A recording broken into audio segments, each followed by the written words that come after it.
representantes de las etnias indígenas, comunidades afrocolombianas, raizales, jóvenes líderes y lideresas que se movilizaron desde diferentes lugares del país a este lugar. Primera dama de la Nación, Verónica Alcocer. Vicepresidente de la República de Colombia, Francia Elena Márquez Mina. Presidente del Congreso de la República, Roy Leonardo Barreras Montealegre. Presidente de la Cámara de Representantes, David Ricardo Racero. Ministro del Interior, Alfonso Prada Gil. Ministro de Hacienda y Crédito Público, José Antonio Campo. Director del Departamento Nacional de Planeación, Jorge Iván González. Jefe de Despacho Presidencial, Laura Camila Saravia. Director del Departamento Administrativo de la Presidencia de la República, DAPRE, y Secretario General, Oscar Mauricio Liscano. Ministras, ministros y funcionarios del Gobierno Nacional, congresistas de la República aquí presentes, funcionarios y colaboradores del Ministerio de Hacienda y Crédito Público y del Departamento Nacional de Planeación, David K. Wok, autor de la canción oficial, aquí presente también, del Plan Nacional de Desarrollo y el grupo musical Alto Grado.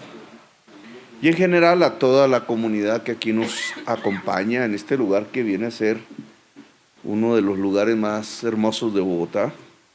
Lo abrimos al pueblo, estaba cerrado.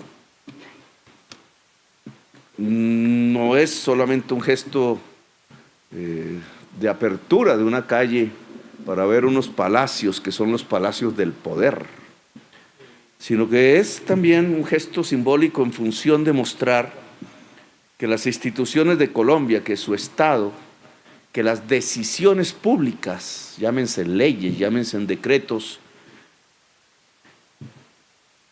son del pueblo, son para el pueblo, están pensadas alrededor de una palabra que a veces suena abstracta: el pueblo.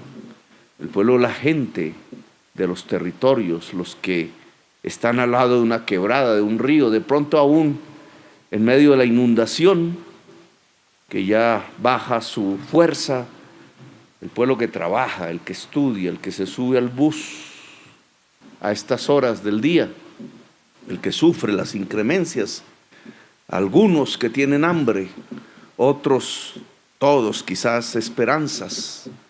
Los colombianos y las colombianas que pasan por esa calle simbólica que es mirar las instituciones, pero no simplemente para observarlas, sino en cierta forma para tenerlas, para que sean su propiedad, ni más ni menos. Esa es la definición de democracia.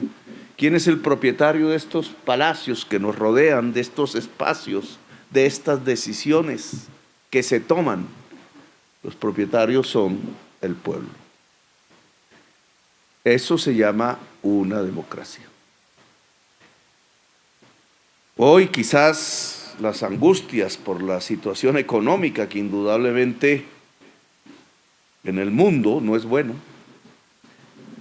en medio de unas circunstancias de guerra, de naciones que se hablan a través de las armas, que están a punto de desatar incluso una conflagración mundial, como si ya no nos hubiéramos cansado de las que hubo, que hablan tonalidades guerreras. Hoy desde este país nosotros queremos hablar en tonalidades de paz. Es desde Colombia donde salen los mensajes de paz, no desde el mundo. Y esas circunstancias yo creo que deben llevarnos a reflexión. Del mundo viene la guerra, del mundo viene la crisis económica, del mundo viene la inflación de los alimentos, pero nos han vulnerado. No hemos resistido mucho a esas circunstancias negativas, porque modelos económicos, decisiones tomadas en el pasado nos volvieron vulnerables. Porque el maíz lo importamos y no lo producimos. Eso nos volvió vulnerables. Ese maíz de los indígenas, ese maíz que quizás Fue un ser humano, una mujer, he dicho, que paseaba por estas tierras, quizás en el Caribe, allá junto al río Sinú, descubrió por primera vez cómo era el alimento preferido de muchos animales y decidió que podía ser el de los seres humanos y descubrió para la humanidad el maíz. Ese maíz lo importamos, ya no lo producimos.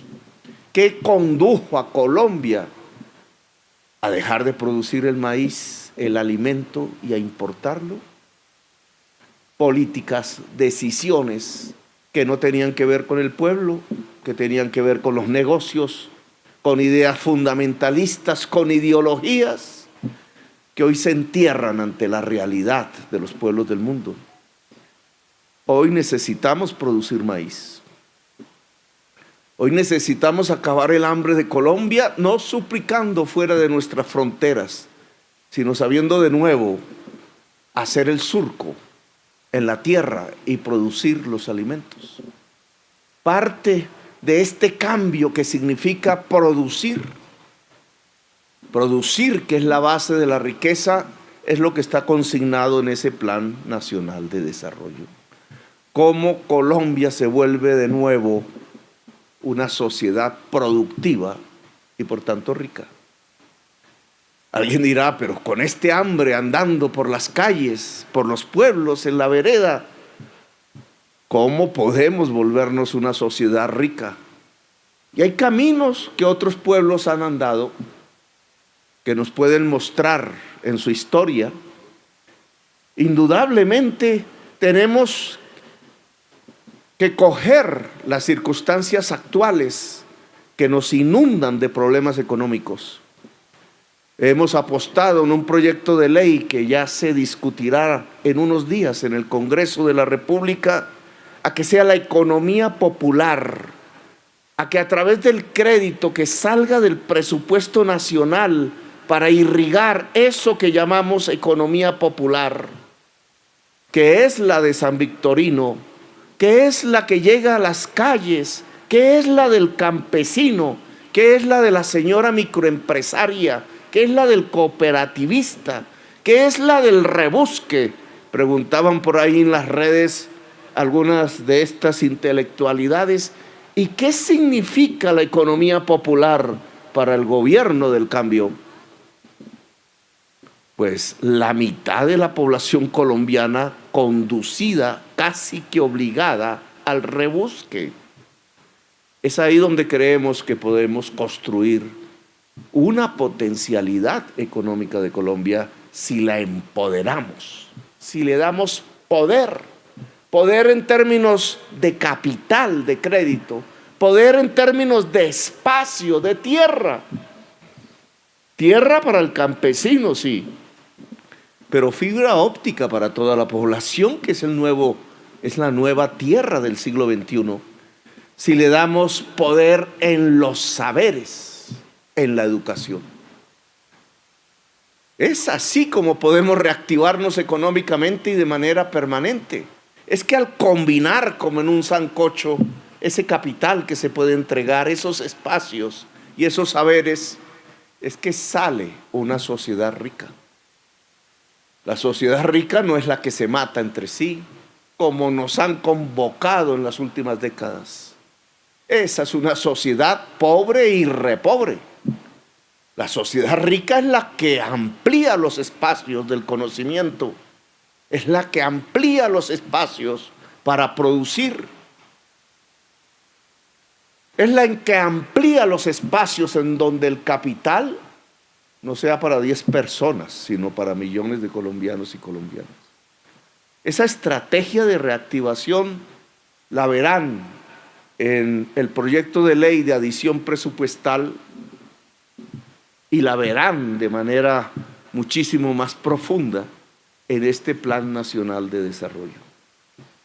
Aquí se habla de una potencia mundial de la vida. ¿Cómo volver a Colombia una aliada soberana y profunda de la vida y de la existencia humana? ¿Cómo dejar esos caminos donde Colombia era simplemente un cementerio, un campo de sangres y de gritos dolorosos, de personas que morían o desaparecían o eran torturadas o llevadas a las cárceles, en ese fratricidio perpetuo que ha sido la historia de la República. Cómo construir lo contrario, una potencia mundial de la vida. Decía el presidente de la Cámara, Racero, ¿cómo cambiar de época? Sí, se trata de cambiar de época. Lo que estamos aquí convocando es a un cambio real, no a un cambio simplemente en las palabras. Es difícil porque las inercias abundan desde el rincón en la esquina hasta las oficinas públicas, en el pensamiento humano, en los temores a tomar decisiones, a aventurarse en caminos que no se han caminado hasta ahora en la historia del Estado colombiano. Pero es necesario romper las inercias, es necesario que aquella frase de Turbay, que como me comentaba la ministra de Agricultura, Cecilia López, no se vuelva realidad. Hoy decía Turbay Ayala que los gobiernos de los presidentes no son sino la ejecución de los planes del presidente pasado. O sea que a nosotros nos han condenado, si Turbay tuviese razón, a hacer el plan de gobierno del presidente Duque. Con su respeto, no queremos eso. Nosotros queremos cambiar y por tanto hay que romper la inercia, aventurarnos a lo nuevo en la administración pública. Y eso nuevo es gobernar con los movimientos sociales, con la gente, pegar el gabinete al territorio, no dentro de estos palacios fríos que se enfrían con estas brisas heladas propias de este lugar, como una vez escribiera García Márquez, que debió haber sentido cómo el frío penetra hasta los huesos, y así lo escribió en 100 años de soledad. No, es el gobierno allá en el Catatumbo, en La Guajira, en Córdoba, en Leticia, en tantos caminos que en estos meses ya hemos andado juntos o por separado, y que ha convocado a 250,000 personas a hacer ese libro que hoy se le entrega al Congreso de la República. Difícil que la opinión de 250,000 personas participando físicamente en asambleas se traduzca en una ley. Sabemos, por ejemplo, que se propusieron 230,000 kilómetros de vías campesinas, de vías terciarias, como le llama el Congreso. ¿Cuántas podremos hacer? Obviamente dependerá de los recursos que tengamos, pero esa voz llegó ahí. A mí no me gustaría hacer cosas que no hubiera dicho la gente, porque de eso se trata la democracia. Jorge Iván González, el director de planeación, pronunció la palabra democracia participativa, que es la gran construcción conceptual de la Constitución del 91. Darnos el lujo de construir una gran democracia participativa, es decir, permitirle a la gente que tenga poder, es decir, decirle a la economía popular, por ejemplo, empodérense con los recursos públicos, abramos la contratación, está escrito en ese libro. ¿Quiénes se adueñan de la contratación pública de Colombia? Los mismos de siempre. Carteles por aquí han aparecido en las investigaciones, unos pocos que concentran billones de pesos que le entrega el Estado colombiano para hacer alguna u otra obra. Muchas ni se hacen. ¿Y por qué no le entregamos también la contratación al campesino que produce alimentos? ¿Y por qué ese alimento no va en la región a los colegios que se atienden hoy a través del PAE? Y en vez del plan de alimentación escolar que controla un contratista tradicional, muchas veces con sanciones de corrupción, porque el campesino no lleva al colegio y el Estado no permite comprar esos alimentos. Y entonces, si son billones de pesos, decenas de miles de millones de pesos en una región concreta, ¿acaso eso que sumado con el ICBF, por ejemplo, y a escala nacional con el Ministerio de Educación suma casi 20 billones de pesos, eso trasladado a la economía popular, ¿no enriquecería a la gente que hoy está pobre? Parcialmente, claro. Solo una acción del Estado, solo un cambio de actitud, solo unas normas y unas decisiones que piensan en la gente lo podría lograr. Eso está escrito en ese libro que le entregamos a la Cámara a través suya, David. Podríamos hablar de muchísimos más temas, ya la prensa los exculcará al máximo, ya veremos sus artículos, ya se abrirá el debate público, ya temas que quizás no sean los más importantes para nosotros serán las primeras páginas mañana, pero de eso se trata el debate público. Claro que aquí encontrarán temas que no vienen de las decisiones puras de nuestro pueblo. Ahí encontrarán temas como el hidrógeno verde, por ejemplo, como si Colombia sí pudiese estudiar en factibilidad la energía nuclear, por ejemplo, o si Colombia pudiera tener una agencia nacional aeronáutica. Dirán, ¿vamos a mandar un colombiano a la luna? No. Vamos a construir con otros países latinoamericanos un sistema satelital que nos permita tener información. Encontraremos temas de esa magnitud y otros muy sencillos de cómo se le entrega tierra al campesino. El primer proyecto y programa para que Colombia sea una potencia mundial de la vida es que el campesinado pueda tener los espacios para cultivar alimentos. Es que así se disminuye el hambre en Colombia.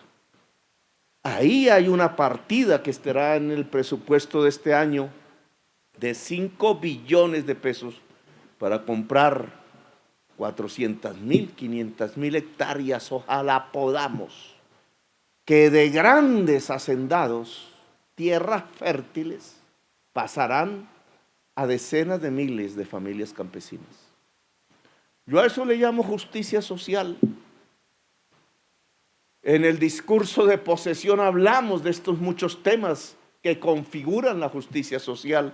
Claro que si llenamos el territorio nacional de sedes universitarias públicas, el Chocó, el Guainía, Arauca, la Guajira, el Pacífico colombiano afrodescendiente, de sedes universitarias, claro que construimos justicia social. Eso se encontrará en ese libro. El Congreso de la República dirá si lo aprobamos y si entonces le permitimos a las juventudes de Colombia la posibilidad del acceso al saber y a la frontera última del conocimiento humano en toda su diversidad. Y justicia ambiental también está escrita en esas páginas.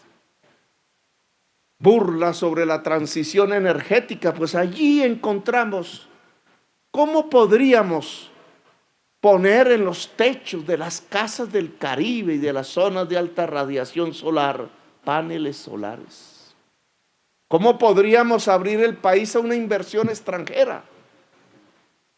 Quizás con otro criterio y carácter que la que hasta ahora ha habido en alguna porción de nuestra historia.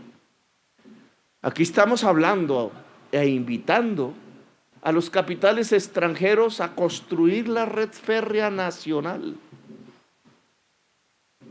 Aquí estamos invitando a los capitales extranjeros a construir granjas solares y parques eólicos con la enorme potencia que tiene Colombia de sol y de vientos para poderlo hacer.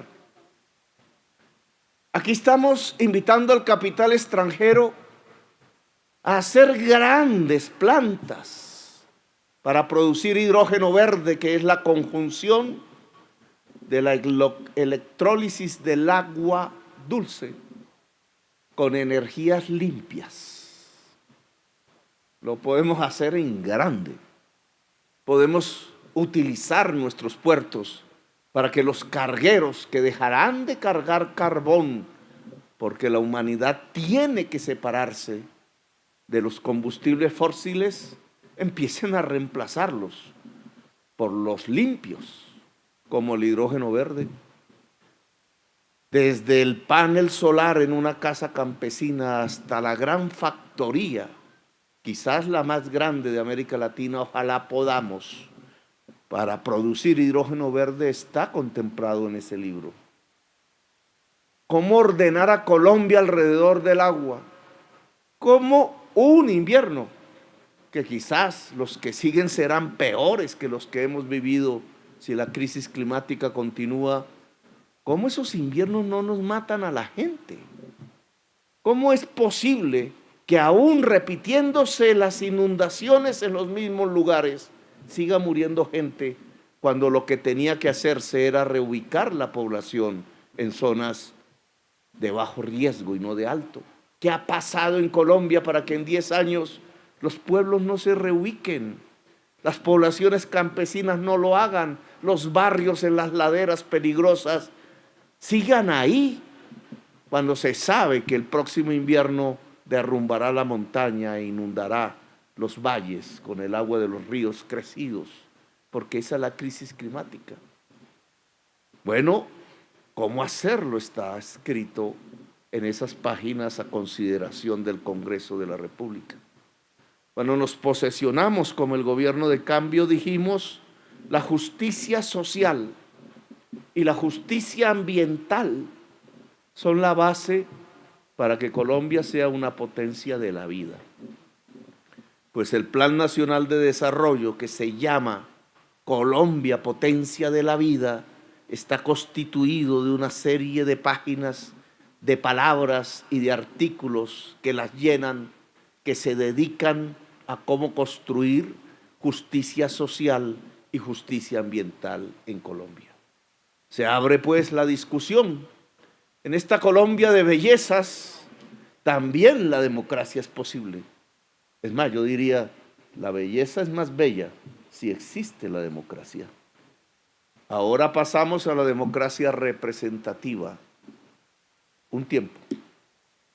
Ahora le toca a ustedes, congresistas, hombres y mujeres de los diversos partidos, definir e incluso impulsar la posibilidad del gran acuerdo nacional. Preguntaban por allí por qué me reúno con Uribe. Ya algunos maledicentes decían: ¿y qué le va a ofrecer o qué le está ofreciendo? No, yo estoy ofreciendo paz. Un acuerdo nacional es necesario y imprescindible, pero no es un acuerdo nacional para arrodillar al pueblo y hacer más negocios sobre la base del sacrificio popular. Es para que Colombia se enriquezca, pero toda, no unos pocos.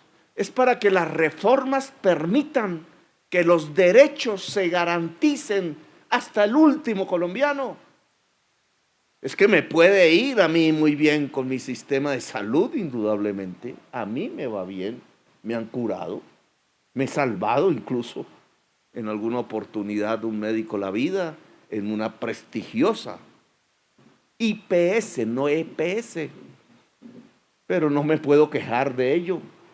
El problema es que mi ventaja, mi privilegio, no ha sido el de la madre, no ha sido el de la mujer embarazada allá en Leticia, ni en Chocó, no ha sido el del niño en La Guajira, no ha sido el del campesinado y los pueblos que viven en los campos, no ha sido el de la gente en Ciudad Bolívar, no ha sido el de la gente en Siloé, no el de la mayoría del pueblo caribeño. Y entonces, porque yo tengo el privilegio de tener una salud que quizás me salve, tendríamos que tener un modelo de salud que excluya a los demás. Y lo mismo podría pensar de la pensión. Claro que yo puedo tener la pensión, pero claro que la mayoría de la gente de mi edad, cuando llegue a la edad de pensionarse, no la tendrá. ¿Qué hacemos? ¿Me encierro yo con mi privilegio o reformo las cosas de tal manera que los demás en el momento adecuado puedan garantizar su derecho? ¿Y qué hacemos con el mundo laboral? ¿Nos conformamos con esas hileras de mujeres firmando contratos a 3 meses? Y de hombres también, sin saber si habrá un nuevo contrato, si el año finalizará con la garantía del empleo, si el otro año no lo habrá, si llegará el hambre, la inestabilidad, o nos permitimos una reforma laboral en donde al trabajar después de las 6 de la tarde, ya en la noche, haya una hora extra, o el sábado o el domingo, o que por lo menos vuelva a revivirse el contrato a término indefinido que permita que las personas puedan hacer una vida con más tranquilidad y aportarle más productividad a la empresa si es privada, o al Estado si es el Estado, o a la sociedad toda. Pues mis privilegios no pueden ser la excusa para no permitir que la sociedad colombiana acceda a los derechos que están ordenados en la Constitución. Así que las reformas vienen en ese sentido, y vienen, ojalá, de la mano, ojalá, de un pacto nacional. Ojalá que ciclos y círculos de privilegiados no se cierren ante la ignominia, ante la desigualdad. Ojalá que seamos todos los colombianos y colombianas capaces de construir la paz. Que la paz no es sola la de las armas, la paz es la de la sociedad. Así que buen viento y buena mar al Plan Nacional de Desarrollo, y que el Congreso expida las posibilidades de una Colombia potencia mundial de la vida. Gracias, muy amables.